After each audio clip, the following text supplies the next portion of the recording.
Amém. E leva um tempinho aqui para o... Obrigado, meu pastor. Eu sinto em casa aqui, né? Eu estou ficando em casa aqui em Vila Isabel. Uma boa noite a todos e todas, em nome de Jesus. Amém. Eu trago o abraço da Sociedade Bíblica do Brasil, a organização onde eu sirvo com tempo integral, pelo aniversário da igreja. Ao pastor e à liderança, o aniversário da igreja de 119 anos. Recebo o abraço da Sociedade Bíblica do Brasil e da igreja que eu pastoreio, a igreja ali em Mesquita, igreja presbiteriana. Eu sou Marcos Batista, pastor presbiteriano, prego na Metodista e às quintas-feiras na Mesquita. É um ecumenismo só, né, pastor? Macroecumenismo.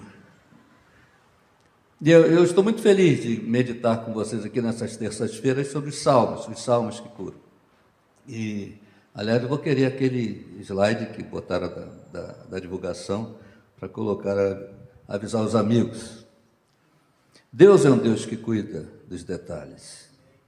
Às vezes a gente esquece disso, mas Ele não, e Ele cuida. O náufrago foi parar numa ilha deserta. Ele todo dia fazia sinal de fumaça, qualquer coisa, para que alguém o enxergasse. Não era uma rota de navios ali. E ele resolveu, depois de tudo, não tinha o que fazer, ele lembrou de orar. E orou: Senhor, manda alguém, que alguém me veja. O Senhor está me vendo, então mostra para alguém que o Senhor está me vendo. E aquela noite ele dormiu, acendeu a fogueira, conseguiu pegar umas palhas, umas folhas de coqueiro seco lá, fez uma cabana, falou: pelo menos do sereno eu me escondo. E foi buscar alguma coisa para comer, alguma fruta, e o vento deu, o fogo foi para dentro da cabana, levou a fogueira assim, foi rolando brasa. Quando ele viu aquele clarão, ele correu, voltou para a cabana dele, aquela chama, fogueira, tudo. E ele falou: meu Deus, na hora que eu resolvo orar, o Senhor queima tudo que eu tinha. A única esperança de pelo menos o sereno me proteger. Foi só orar e o Senhor queimou tudo que tinha. Daqui a pouco, enquanto ele está murmurando, escuta um barulho na água. Blá, blá, barulho de remos na água. Ele olha: alguém aí? Ele diz: opa, eu estou aqui. Aí conversa: como é que vocês me acharam? Nós vimos o seu sinal de fogo. Deus cuida dos detalhes. Perder para Deus é ganhar. Deus é assim. Eu fico feliz com essa igreja, que é uma igreja viva, uma igreja que ora, uma igreja que dá liberdade ao Espírito Santo. Aliás, a igreja que não der liberdade ao Espírito Santo vai virar outra coisa, né? Porque a igreja é a agência do Espírito Santo, então ele tem que reinar. E eu fico feliz porque aqui ele é livre, ele manda aqui, né? É bom saber disso. E eu fico feliz de vir aqui compartilhar a palavra de Deus. Por todo o livro dos Salmos, nós lemos sobre emoções humanas que acompanham um espectro bem amplo da existência, de circunstâncias, na vida do salmista e também na nossa vida. Nos Salmos nós encontramos alegrias, medos, ânimo, depressão, vitórias e derrotas, esperança e desespero. Sim, pessoas crentes passam por isso. No mundo caído, essas coisas são uma possibilidade. Até porque todo o nosso organismo é muito química, e quando a química do corpo ela começa a ser alterada, o ânimo também vai junto. Mas essa não é a história, isso não precisa ser a história. Momentos assim são no máximo uma fotografia da história, de um momento da história. Não é a história. Coisas vão passar. Vale árido vai passar e vai se transformar em manancial. E nós normalmente só conhecemos a vontade de Deus a posteriori, né? A gente que gostaria de conhecer a priori, mas normalmente, porque nós só conhecemos um dia de cada vez, a gente conhece a posteriori. Era Deus o tempo todo. Quando a gente olha para trás e vê o que aconteceu, fala: puxa vida, era Deus me conduzindo. Então eu não preciso mais conhecer a priori, porque eu sei que Ele está conduzindo, então a posteriori eu vou olhar para trás e dizer, foi Deus o tempo todo. Você já passou por situações nas quais você, de frente para a situação, você diz assim, eu não sei como eu vou conseguir passar por isso. Aí depois que você sai do outro lado, você olha para trás e diz, eu não sei como é que eu consegui passar por isso. É porque era Deus o tempo todo. Era Deus cuidando de você. E às vezes Ele queima as cabanas, para que o fogo chame o socorro divino, o socorro certo, para levar você para onde você tem que ir. Porque cabanas acabam sendo conforto para você ficar ali, perdido num lugar e vivendo de migalhas. Aí Deus incendeia aquilo para o socorro vir e te levar para onde você tem que ir, para onde a sua vida vai acontecer, para onde a sua vida vai dar certo. Ela vai ser vida, não vai ser só existência. O que sustentou os salmistas ao longo desses acontecimentos que eles viveram e nós vivemos, foi a fé pessoal e uma visão bíblica da situação, a situação do mundo, uma situação olhando de onde Deus olha. Foi a capacidade de ver a vida pela perspectiva divina que manteve o salmista dizendo, inclusive, dizer, eu não sei o que está acontecendo, mas eu sei quem está no controle. Você pode não saber o que está acontecendo, mas se você sabe quem está no controle, então vira festa, vai passar, e eu ainda vou louvar a Deus por isso, como diz o Salmo 42. O Salmo 124 é o Salmo de hoje. Queria convidar você a abrir a sua Bíblia, deixá-la aberta, no Salmo 124. É um dos cânticos de romagem. Quando nós lemos lá, os salmos são divididos assim em temáticos, nessas categorias. Se você olhar os 5 últimos salmos, do 146 ao 150, todos eles começam com aleluia e terminam com aleluia. Pode olhar depois. Todos os últimos salmos, os 5 últimos, começam com aleluia, a palavra aleluia, termina com a palavra aleluia. O que acontece no meio? A vida, a existência. Se você começa o dia com aleluia e encerra o dia com aleluia, o que acontece no meio está imprensado com o louvor e com a gratidão e com a graça de Deus. Os salmos 90 em diante são salmos de louvor, retumbantes, né? Louva minha alma ao Senhor, o Senhor é bendito, todas essas coisas. Os cânticos de romagem, os cânticos dos peregrinos, esse é um deles. Outros salmos são imprecatórios, outros salmos são salmos de confissões, são aqueles salmos que o Asaf reconhece que ele quase se desviou. Alguns salmos são salmos que aconselham, o Salmo 1, bem-aventurado o homem que não anda no conselho, nem se detém no caminho dos pecadores. Alguns salmos são conversas. Salmo 121, por exemplo, também é uma conversa, né? Elevo os meus olhos para os montes, de onde me virá o socorro? O meu socorro, tudo é meu, o meu socorro vem do céu, que fez o céu e a terra. Aí depois ele muda a pessoa, ele não permitirá que os teus pés vacilem, não dormitará aquele que te guarda. E ele já está dando testemunho para o próximo, é um salmo evangelístico, é um salmo de edificação. Esse Salmo 124 fala como nós podemos vencer e devemos as intempéries da vida. Olha o que ele diz: não fosse o Senhor que esteve ao nosso lado, Israel que o diga, não fosse o Senhor que esteve ao nosso lado, quando os nossos inimigos se levantaram contra nós, eles nos teriam engolido vivos, quando a sua ira se acendeu contra nós.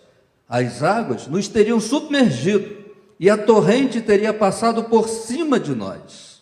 Águas impetuosas teriam passado por cima de nós. Bendito seja o Senhor, que não nos deu por presa aos dentes deles.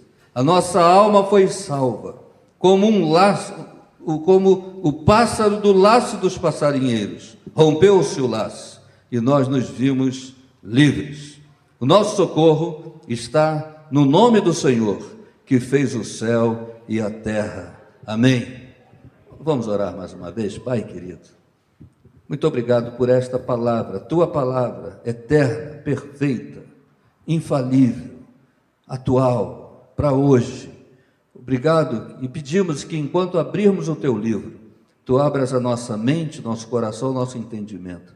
Queremos ouvir a tua voz. Fala-nos para além do autor do salmo. Queremos ouvir a tua voz, a voz daquele que inspirou o salmo. Em nome de Jesus, amém. Podemos sentar. O salmista aqui, ele está passando por alguma situação de aperto. Ele passou e agora está contando. Ele está contando já coisa no passado. Não fosse o Senhor que esteve, ele está olhando lá na frente. Ele está vendo a vontade de Deus, a mão de Deus a posteriori. Ele passou, ele olha para trás e está contando o que ele viveu. Não fosse o Senhor que esteve ao nosso lado, ele diz, Israel que o diga. Quer saber? Vai perguntar a Israel. Não é a pauta do salmo, eu não vou me deter nisso. Eu vou me deter nos princípios eternos que estavam em andamento, isto é, como foi que eu saí disso. E ele repete, não fosse o Senhor que esteve ao nosso lado, quando os nossos inimigos se levantaram contra nós. Quando na poesia hebraica tem repetição, pode parar ali, porque o tema do salmo, do escrito, da carta, está ali, dos profetas, e ele diz, não fosse o Senhor, por duas vezes ele diz, não fosse o Senhor que esteve ao nosso lado. Então ele está falando da diferença de ter Deus ao seu lado. E ele constrói aqui, para expressar a situação pela qual ele estava passando, ele constrói 5 figuras, ele usa cinco metáforas para dizer. A primeira metáfora que ele usa está aí logo no verso 3. Ele diz, eles nos teriam engolidos vivos, quando a sua ira se acendeu contra nós. Então a primeira metáfora que ele usa é que era um problema tão maior do que ele, que aquilo estava sugando ele para dentro. É como um monstro assim que está com a boca imensa e vai sugar a vítima. O salmista estava se sentindo assim, Senhor, eu nem tenho força para resistir, isso é maior do que eu, isso está me levando junto, esse problema está me engolindo, esse problema vai me digerir, eu vou ser estraçalhado por isso, eu não tenho soluções suficientemente fortes, nem grandes, para fazer frente a esse problema. Ele está enfrentando algo muito maior do que ele, e ele está vendo os dias contados. Vai ter hora que eu não vou ter onde me segurar, e isso vai me sugar, isso vai me engolir vivo. Você já passou por alguma situação assim? O salmista passou, ele está falando. A outra metáfora que ele usa é aqui no verso 4, de um afogamento. Ele diz, as águas nos teriam submergido, e a torrente teria passado por cima de nós, águas impetuosas teriam passado por cima de nós. Ele está dizendo o seguinte, as águas nos teriam submergido. A segunda metáfora é de alguém que está se afogando, aquela pessoa que está num compartimento, ou num navio, ou em alguma sala que está alagando, e ele não tem para onde sair, a água vai subindo, e a água já está na cintura, e a água vem chegando no peito, e a água chega no queixo, e ele vai ficando na ponta do pé, e a água vai chegando ao nariz, ele vai levantando e olhando para o alto para ter ar, e a água subindo. Ele está dizendo que a situação que ele estava era de alguém que o problema não somente era grande, mas ele estava enchendo todo o ambiente, estava acabando com o fôlego dele, o fôlego de vida, a vontade de viver. Ele não tinha mais sonhos, ele só queria ter um pouquinho de ar para viver, ele não queria nem, não estava pensando em mais nada, ele estava pensando apenas em sobreviver. O problema pelo qual ele estava passando era tão grande, estava invadindo a casa, a alma dele, que era como alguém que já ia se afogar e disse, Senhor, só mais um pouquinho de ar, eu só quero sobreviver, eu abro mão de tudo, só para que eu consiga ter mais um pouquinho de vida. Ele estava por um fio. A outra metáfora que o salmista usa é de um dilúvio. Ele diz, verso 5, águas impetuosas teriam passado por cima de nós. Olha, imagine quando a gente ia na praia e não sabia nadar, né, e pegava aquela onda que dava um caixote. Você vai todo que sabe nadar e vai novato na praia, né? Aí você não consegue pular onde a onda quebra, né? Você fica exatamente onde ela quebra, na inocência, e ela quebra em cima de você, ela vai... Você só acorda lá na areia, você não sabe de frente para onde você está. Aquilo vai te dando caixote assim. Ou numa cachoeira, você escorrega numa daquelas pedras que tem limo e aquilo vai te jogando, você vai parar ou numa outra pedra ou na margem, se tiver uma curva, você vai parar lá e você não tem controle da situação. Aquilo vai embrulhando você. O salmista diz também assim, que esse problema ele não era uma pessoa que estava enrolando, ele estava enrolado. Nada estava dando mais certo, ele não tinha controle da situação. Ele podia até ser um bom sujeito, uma pessoa honesta, mas a vida estava tão enrolada que ele acabava complicando a vida dele e a dos outros. E esse sujeito não tem sossego, esse sujeito não tem sono para dormir, esse sujeito não tem fome para comer alguma coisa. É aquela situação frágil, sensível, em que até o toque do telefone ele fala, é aquilo, alguma coisa deu errado, alguma coisa é má notícia, alguma coisa vai acontecer de ruim.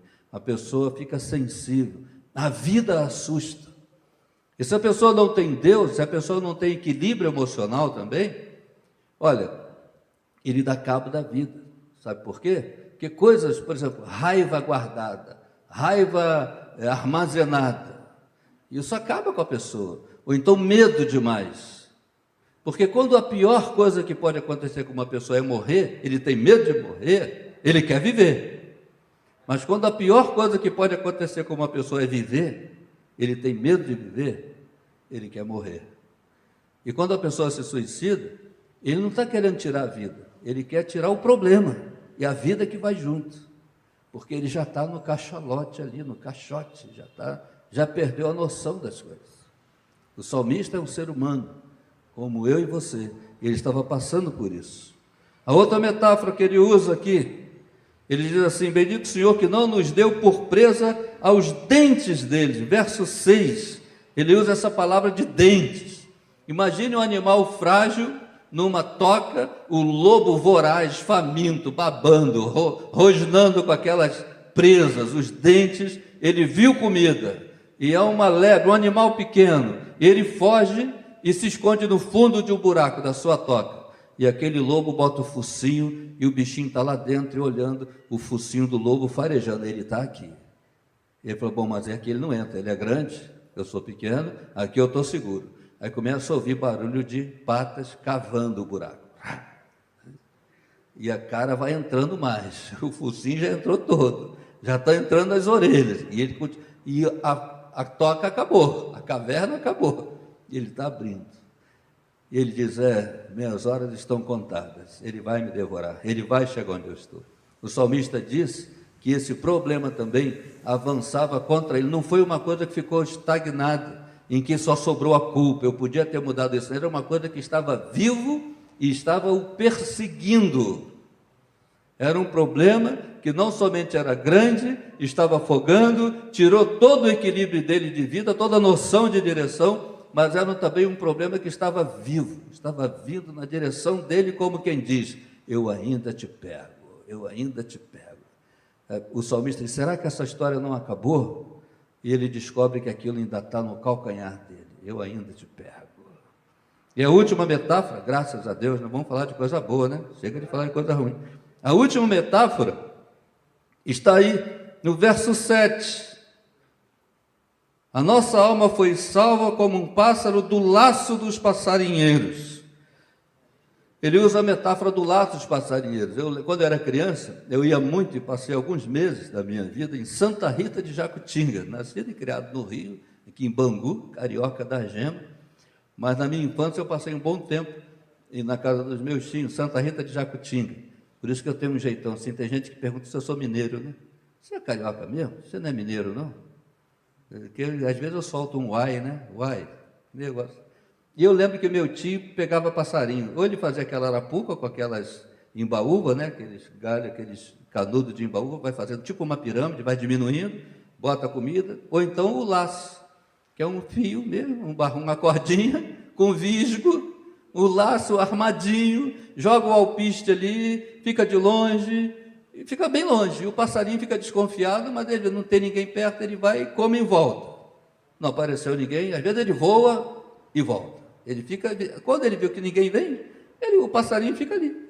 Come tudo que ele quiser, anda no meio do laço, e ele vai andando e aquilo, o laço vai fechando, vai apertando. Mas ele não sabe, ele está no chão. Ele só sabe que está preso quando ele tenta voar. Quando ele tenta ir embora, a corda puxa para baixo. Aí ele descobre que estava preso e não sabia. Eu já vi muita gente que emprestou o nome para uma sociedade ou para alguém fazer alguma coisa, na maior boa vontade, na maior inocência. Ele emprestou, disse, não, eu assino lá. Levou 1 minuto assinando o papel, passou o resto da vida tentando sair daquilo.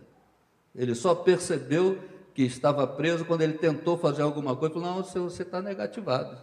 E é grande o negócio. Aí, quando ele tenta voar, o laço puxa para baixo, a cordinha estica, ele estava preso e não sabia. O salmista diz que o problema foi nesse nível. Não somente foi coisa que fizeram com ele, eles nos teriam engolido vivos, é sempre eles. O salmista diz, eu nem sei o que eu fiz para entrar nisso, e agora como é que eu saio? Ele usa essas 5 metáforas, mas misericordiosamente, ele também nesse salmo, diz o que a gente quer saber, como é que ele saiu disso? E olha, eu descobri uma coisa, até anotei aqui, eu comecei a ser livre, quando eu descobri que a jaula era feita de pensamentos. Muita coisa estava aqui. Eu via a coisa pior do que era. E às vezes eu me recusava a orar, achando que eu podia resolver e não incomodar Deus com isso. Ou às vezes eu achava que Deus não se envolvia com aquele tipo de assunto. Eu dizia, não adianta orar. Às vezes, nascido e criado em igreja, eu disse, não, isso aí Deus já mostrou para mim que Ele não trata desse tipo de assunto, eu estou sozinho no mundo, entregue a minha própria sorte. Engano meu, Deus é Deus que cuida dos detalhes. E o salmista diz aqui, como ele diz 4 metáforas do que ele estava passando, ele também descobre 4 verdades, 5 metáforas do que estava passando e 4 verdades do que realmente estava acontecendo. A primeira coisa que ele descobriu, depois que ele olhou para trás e viu como é que ele saiu daquilo, ele disse, não fosse o Senhor que esteve ao nosso lado. Depois ele repete, não fosse o Senhor que esteve ao nosso lado. Ele descobre uma coisa, Deus estava comigo o tempo todo. Deus estava comigo o tempo todo. Eu que estava olhando mais para o problema do que para ele, mas ele estava comigo e me livrou de muita coisa que eu nem fiquei sabendo.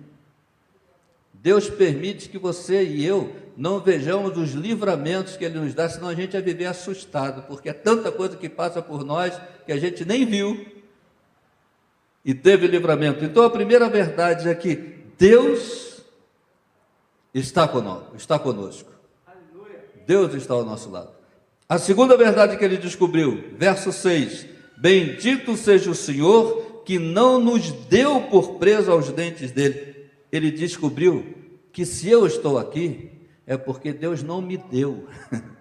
O inimigo não vai me vencer porque ele é forte, o inimigo só vai me vencer se Deus me der para ele, porque eu estou nas mãos de Deus, eu estou guardado em Deus. Se Deus não me entregar, o lobo pode escavar o buraco, mas não vai colocar a pata em mim.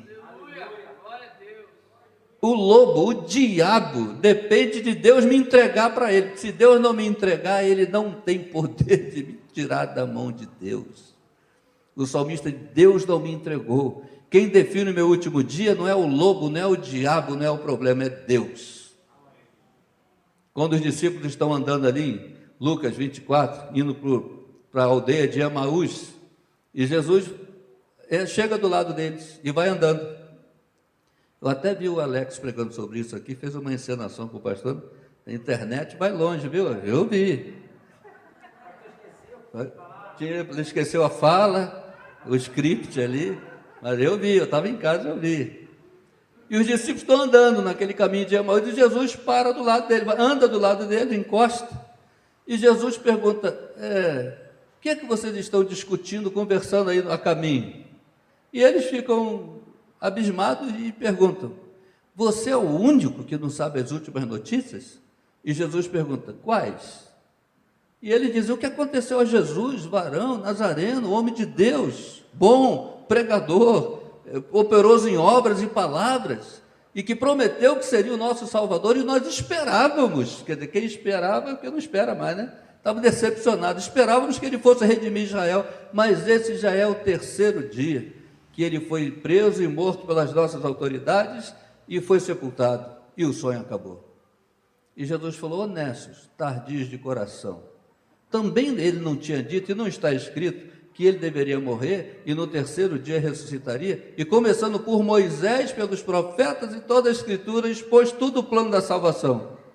E aí chega na casa, fica escuro, né? O caminho, hoje é o caminho para Tel Aviv, né? Emaús, agora é a entrada de Tel Aviv. Tel Aviv é Jope, né? Que Jonas pegou o navio para Tarsis, que não queria ir para Nínive, é ali, onde Pedro ficou no terraço, teve a visão, é ali, ela vive hoje. Escurece cedo ali, é um lugar muito baixo, é uma descida. E eles disseram: Senhor, aqui é perigoso, tem muito assalto, fica conosco. Jesus entrou, quando deu graças pelo pão, o jeito de partir o pão, ele falou: é ele, ninguém faz isso igual, é ele, o jeito de partir o pão, lembraram da ceia. Aí Jesus falou: bom, agora que me reconheceram, não precisa mais me ver. E some. Vocês já viram que eu ressuscitei, é o suficiente. Mas o interessante é que quando Jesus pergunta: o que é que vocês estão discutindo? Eles dizem: você é o único que não sabe as últimas notícias? E ele volta a pergunta: quais? Parece até que ele não sabe. Ele diz: o que para vocês são as últimas notícias? O que aconteceu com Jesus, que foi morto? Essas são as últimas notícias? Não. Mas também ele não disse que ia ressuscitar? As últimas notícias sou eu, diz Jesus. As últimas notícias, meu irmão, minha irmã, não vem dos eventos, não vem do jornal e não vem da tua conclusão do fato. A última notícia vem da boca de Deus. Quando você fala: Senhor, eu estou desesperado, e ele fala: por quê? O senhor não sabe o que aconteceu, essas últimas notícias? Quais? Porque as últimas notícias quem dá sou eu. E a última notícia é de vitória. A última notícia quem dá é a boca de Deus, é Jesus. Ele diz: bendito Deus que não nos deu por presa. Se Deus tivesse entregue, era a última notícia, mas o diabo só me pega se Deus me der. Então eu sou guardado por ele. A terceira verdade que o salmista descobre está no verso 7. A nossa alma foi salva como um pássaro do laço dos passarinheiros. Rompeu-se o laço e nós nos vimos livres. Olha a figura, a verdade que ele descobre. O passarinho está tentando voar, o laço está amarrado na patinha dele, está amarrado no chão a cordinha, não tem como voar, aquilo puxa para baixo. Deus vem e corta o laço. Boa!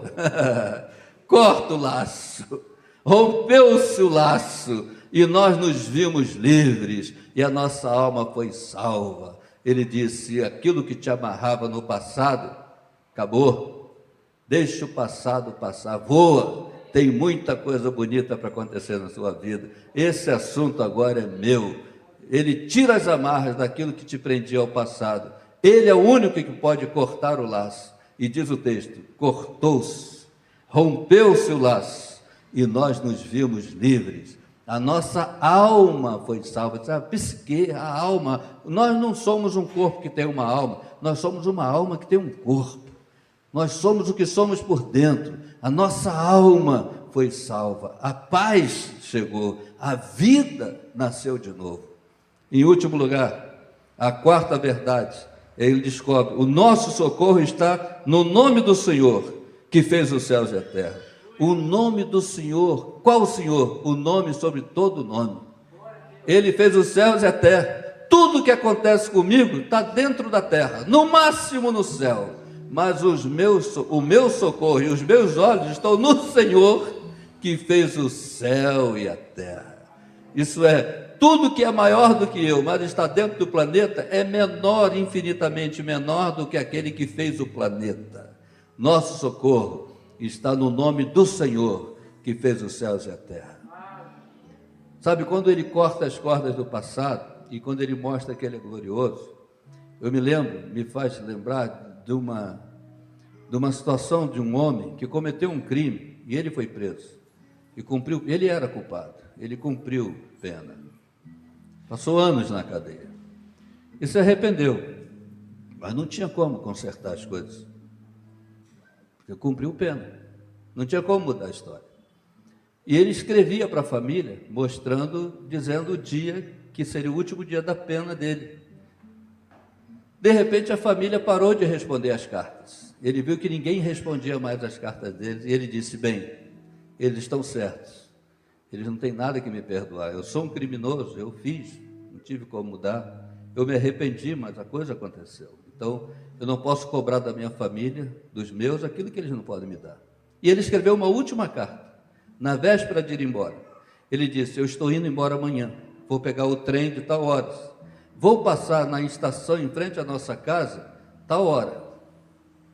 Se vocês me perdoarem, coloque um lenço branco na árvore em frente à nossa casa. Se eu vir o lenço, eu vou descer. Se não tiver lenço nenhum, eu sigo viagem. E foi assim naquele trem. Tinha um pastor no trem, e o pastor viu que ele estava apavorado de lá para cá, angustiado, e disse: por que você está angustiado? Eu acho que eu posso te ajudar. Eu sou pastor. Ele falou: pastor, o senhor pode me ajudar? Eu não tenho nem coragem de olhar para a janela. Fica olhando na janela. E contou essa história. Olhe para mim, se tiver um lenço branco, me avisa que eu desço. Se o senhor não falar nada, eu sigo viagem. Eu sei que eles têm o direito de não me perdoar. Quando parou naquela estação, o pastor falou: filho, tem realmente uma árvore em frente a uma casa, e ela está cheia de lenços brancos. E a família toda está na varanda, acenando, esperando você. Todos te perdoaram. Quando você ficar olhando para o passado e achar que ele é muito maior do que você, lembre-se que Deus tem uma árvore cheia de lenços brancos. A cruz, aquele sangue vermelho, é a árvore cheia de lenços brancos. Ele perdoou você e dá para começar de novo. E tem que começar de novo. E vai começar de novo. O laço foi cortado e nós nos vimos livres. E o nosso socorro não está nas circunstâncias desse mundo. O nosso socorro está no Senhor, que fez o céu e a terra. Naquele que é maior que tudo. Se você acha que não dá para recomeçar, saiba de uma coisa: Ele acha que dá para você recomeçar. Creia nele. Põe o seu socorro, a sua esperança no nome do Senhor, que fez o céu e a terra. Vamos ficar de pé, vamos orar. Tem um novo começo de vida esperando você. Tem um Senhor que quer cortar os laços do passado, para a tua alma ficar livre e você sonhar novos sonhos. O laço foi cortado, o laço do passarinheiro que te prendia foi cortado. Tem muita coisa bonita para acontecer na sua vida. E por mais que você ache que não mereça, ou que isso seja impossível, tudo que você acha que é grande, está dentro do planeta. O teu socorro está no nome do Senhor, que fez o planeta, fez os céus e a terra. É infinitamente menor o teu problema, é infinitamente menor do que ele. Confie no Senhor. Enquanto cantamos uma canção, eu quero orar com você. Dê um passo de confiança, vindo aqui à frente dizendo: Senhor, eu aceito essa palavra. Eu preciso que tu cortes esse laço do passarinheiro. Eu quero começar de novo. Eu não estava me perdoando, mas hoje eu soube que o Senhor tem uma árvore cheia de lenços brancos. A cruz é essa árvore. O Senhor me perdoou, apesar de mim. Eu creio nisso e eu quero um novo começo. Eu quero uma nova história na minha vida. Se você quer isso, deixe o seu lugar, vem aqui à frente. Nós vamos orar. Tem muita coisa bonita para acontecer na sua vida ainda. Cante conosco. Quando em mim era incerto e os meus olhos já não viam tuas. Amém. Glória a Deus. Fala, Senhor. Deus falou com você, venha. Se hoje eu não tenho o que espero, aprendi a confiar meu coração a ti, no Deus que cumpre sua palavra e me guarda, mesmo quando penso que é chegado o fim.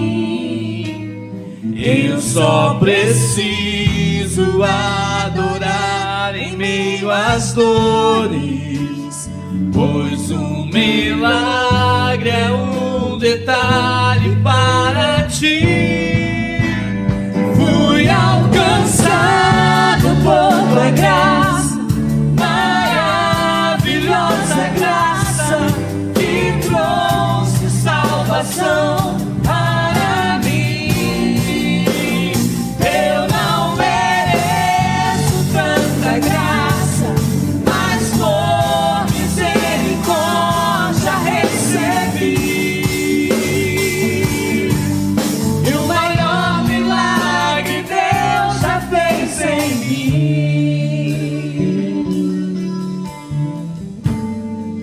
Você, meu irmão, minha irmã, tem um milagre esperando você. Creia nisso. Você quer ver? Nós vamos orar. Meus olhos já não viam tuas mãos. Aleluia.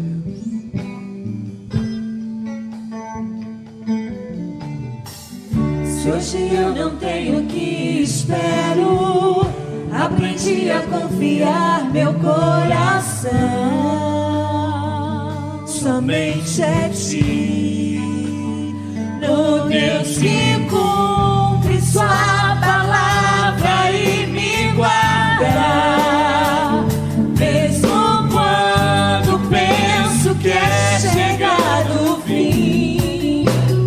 Eu só preciso adorar em meio às dores, pois o milagre é um detalhe para ti. Fui alcançado por tua graça, maravilhosa graça, que trouxe salvação para mim.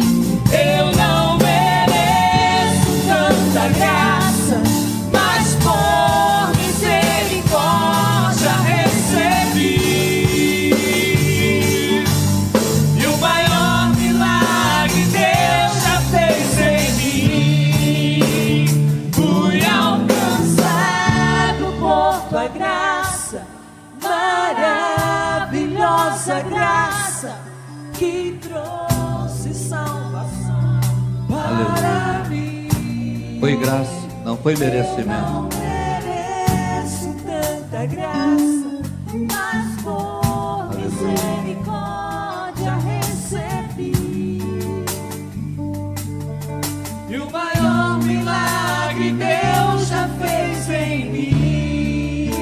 E o maior milagre Deus já fez em mim.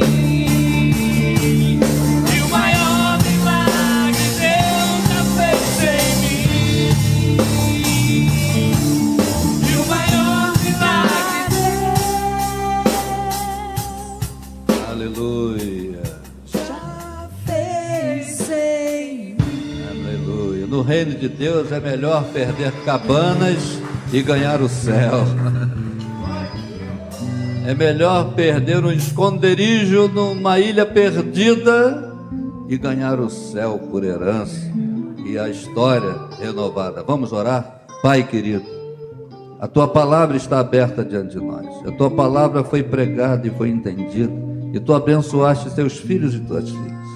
E alguns dos teus filhos e filhas vieram à frente trazendo situações específicas. E peço uma bênção especial a eles. Esses que vieram aqui, curvaram o coração diante de ti, entregando situações, entregando eventos, memórias, circunstâncias que precisam ser mudadas. Faze isso. Cumpre essa palavra na vida desses teus pequeninos. Escreve uma nova história. Reescreva aquilo que as lutas escreveram. Escreve uma história bonita. Abençoe o teu filho e tua filha. Faz isso conosco. Em nome de Jesus. E para a glória de Jesus. Amém. Amém. Amém. Aplauda ao Senhor. Glória a Deus.